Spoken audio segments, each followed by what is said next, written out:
আসসালামু আলাইকুম। আজকের ক্লাসে স্বাগতম। আজকে আমরা পড়ব এসএসসি পদার্থবিজ্ঞান বইয়ের দ্বিতীয় অধ্যায় গতি। আজকে আমরা বিভিন্ন প্রকার গতি নিয়ে আলোচনা করব। তাহলে চলো শুরু করা যাক আমাদের আজকের লেকচারটি।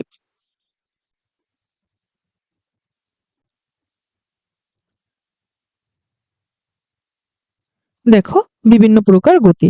বিভিন্ন প্রকার গতির মধ্যে আমাদের শুরুতেই যেটা আছে সেটা হচ্ছে সরলরৈখিক গতি।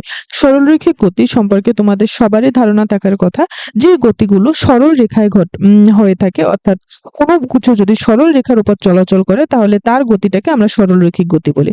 কোনো সমতল পৃষ্ঠে যদি আমরা কোনো কিছুকে ধাক্কা দিয়ে ছেড়ে দেই তাহলে দেখা যায় যে বস্তুটি পথে কিছুটা দূরত্ব অতিক্রম করে, তাহলে ওই ওই ওই গতিটাকে আমরা বলতে পারি সরলরৈখিক গতি। আবার কোনো কিছুকে আমরা যদি উপর থেকে নিচে ছেড়ে দেই তাহলে আমরা দেখি সেটা একদম রৈখিক পথে থেকে নিচের দিকে পড়তে থাকে। তাহলে এই ধরনের গতিকেও আমরা বলতে পারি সরলরৈখিক গতি। ঘূর্ণন গতি কি? ঘূর্ণন গতি হচ্ছে একটি বস্তু যদি একটা নির্দিষ্ট বিন্দু থেকে সমদূরত্বে থেকে, দেখো, একটি নির্দিষ্ট বিন্দু থেকে সমদূরত্বে থেকে বৃত্তাকার পথে ঘুরতে থাকে তাহলে তার গতিকে আমরা ঘূর্ণন গতি বলি। যেমন বৈদ্যুতিক পাখার গতি, ঘড়ির কাঁটার গতি। আর আমাদের আকাশের চাঁদ পৃথিবীকে কেন্দ্র করে ঘোরে, এই গতিটাকে আমরা ঘূর্ণন গতি বলতে পারি। তাহলে দেখো, এই গতিটার মানে কি, যে একটি বস্তু যদি একটা নির্দিষ্ট বিন্দু থেকে সমদূরত্বে থেকে বৃত্তাকার পথে ঘোরে।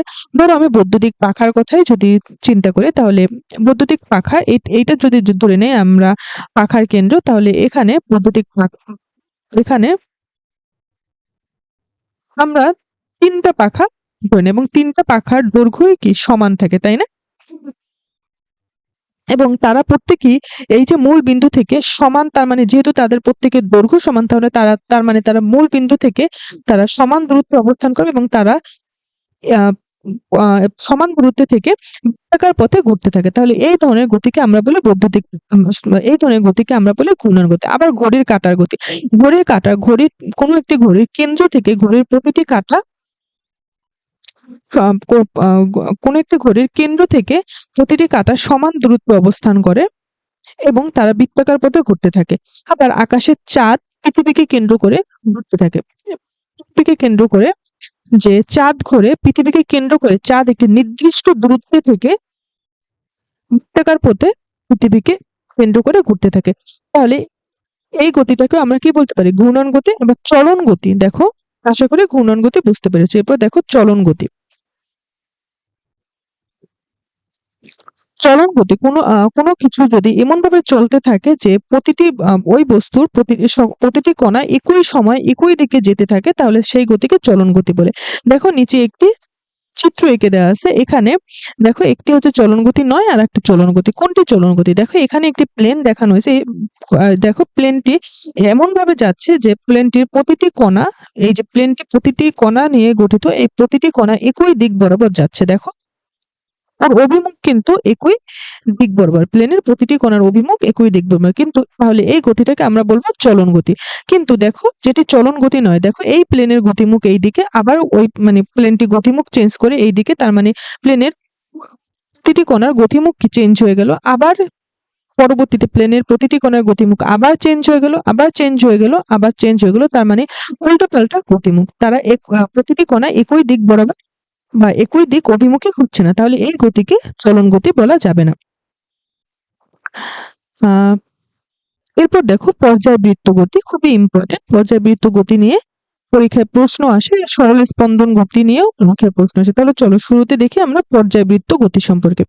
পর্যায়বৃত্ত গতি কি? একটি নির্দিষ্ট সময় পর পর, দেখো এখানে আছে নির্দিষ্ট সময় পর পর হতে হবে যদি কোনো গতির পুনরাবৃত্তি হয় সেই গতিকে আমরা পর্যায়বৃত্ত গতি বলি।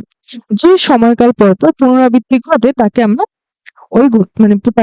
ওই গতির পর্যায়কাল বলি। এটা একটা ইম্পর্টেন্ট সংজ্ঞা যে পর্যায়কাল কি।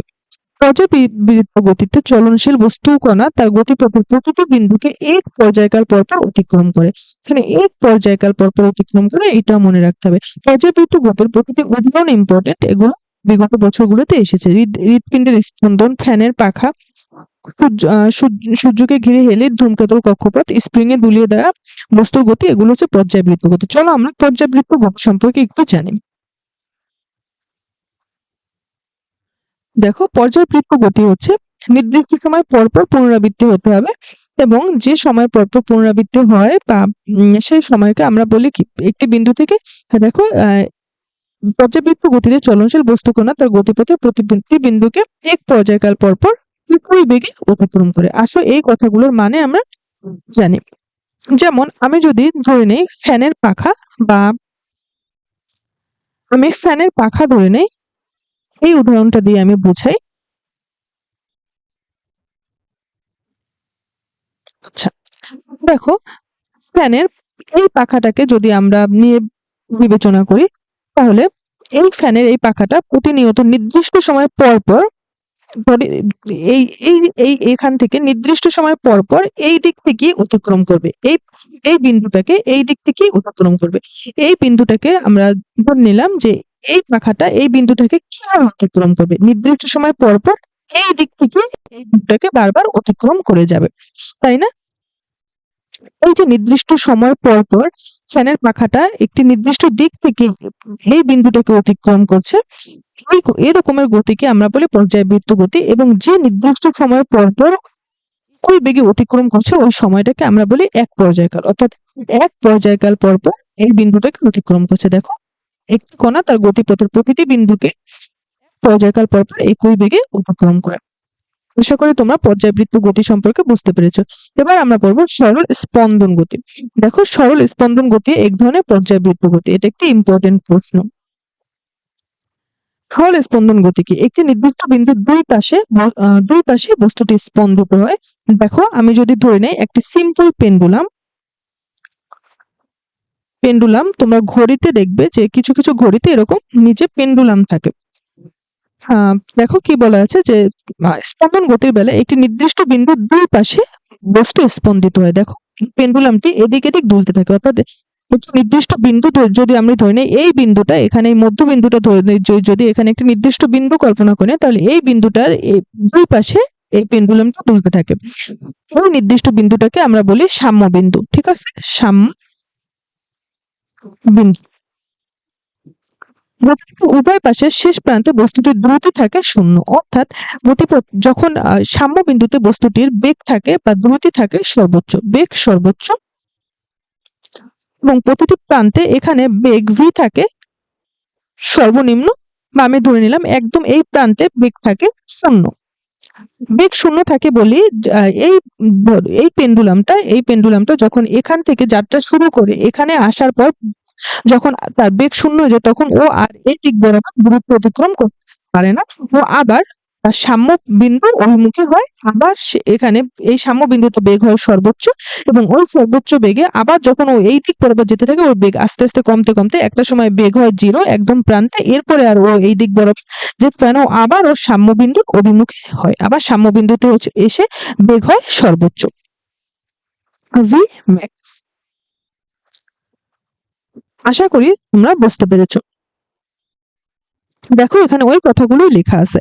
গতিপথের উভয় পাশের শেষ প্রান্তে বস্তুকণার দ্রুতি থাকে শূন্য, এক প্রান্ত থেকে সাম্য বিন্দুর দিকে অগ্রসর হওয়ার সময় বস্তুকণার দ্রুতি ক্রমান্বয়ে বাড়তে বাড়তে সাম্য বিন্দুতে বেগ হয় ম্যাক্সিমাম। সাম্য বিন্দুতে সর্বোচ্চ দ্রুতি লাভের পর কণাটি অপর প্রান্তের দিকে অগ্রসর হয়। দেখো, এখানে সর্বোচ্চ দ্রুতি লাভের পর কণাটি আবার এই দিক বরাবর অগ্রসর হতে থাকে, এবং তখন আবার দ্রুতি কমতে কমতে একদম প্রান্তে এসে বেগ হয় শূন্য। দেখো, দ্রুতি ক্রমান্বয়ে কমতে কমতে আবার শূন্য হয়ে যায়, এরপর কণাটি আবার যখন শূন্য হয়ে যায় বেগ, ও আবার এই দিক যখন শূন্য হয়ে যায় এই প্রান্তে এসে বেগ, তখন ও এই দিক বরাবর আর যেতে পারে না, তখন ও আবার এই সাম্য অবস্থানের অভিমুখে দিক পরিবর্তন করে ফেলে। দেখো, এই কথাগুলো এখানে লেখা আছে। সাম্য বিন্দুতে সর্বোচ্চ দ্রুতি লাভের পর কণাটি অপর প্রান্তের দিকে অগ্রসর হওয়ার সময় তার দ্রুতি ক্রমান্বয়ে কমতে কমতে আবার শূন্য হয়ে যায়, এরপর কণাটি তার গতির দিক পরিবর্তন করে বিপরীত দিকে একইভাবে চলতে শুরু করে, এবং আবারও আগের প্রান্তে এসে এক মুহূর্তের জন্য থেমে যায়। এই পুরো ঘটনাটি ঘটতে সময় লাগে এক পর্যায়কাল। অর্থাৎ এই যে এখান থেকে সাম্যবিন্দু থেকে যখন এই পেন্ডুলামটি এই দিক বরাবর গিয়ে ও বেগ শূন্য হয়ে যায়, ও আর ওই দিকে মুখ করতে পারে না, ও আবার সাম্যবিন্দু অভিমুখী হয়ে সাম্যবিন্দুতে এসে ওর বেগ হয় ম্যাক্সিমাম, এবং আবার এই দিক বরাবর যখন ও মুভ করতে থাকে তখন ওর বেগ কমতে কমতে এই প্রান্তে এসে বেগ হয় শূন্য, তখন আর ও এই দিক বরাবর যেতে পারে না, তখন আবার সাম্যবিন্দুর অভিমুখী হয়ে সাম্যবিন্দুতে এসে বেগ হয় ম্যাক্সিমাম, ও আবার ওর আগের প্রান্তে যেখান থেকে ও যাত্রা শুরু করেছিল এই প্রান্তে এসে ও থেমে যায়। তাহলে এই যে পুরো প্রক্রিয়াটি ঘটলো যে এইখান থেকে বস্তুটি যাত্রা শুরু করে এখানে এসে আবার এই বিন্দুতে এসে আসতে যে সময়টুকু লাগে এই সময়টুকুকে আমরা বলি এক পর্যায়কাল।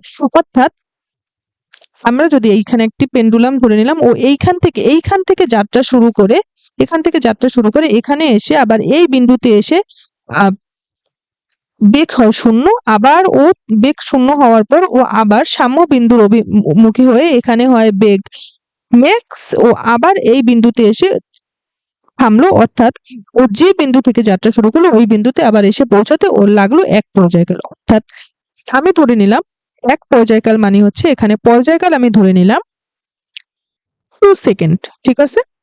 এর মানে হচ্ছে এইখান থেকে যাত্রা শুরু করে এইখানে এসে আবার এই বিন্দুতে আসতে ওর সময় লাগে 2 সেকেন্ড পর্যায়কাল।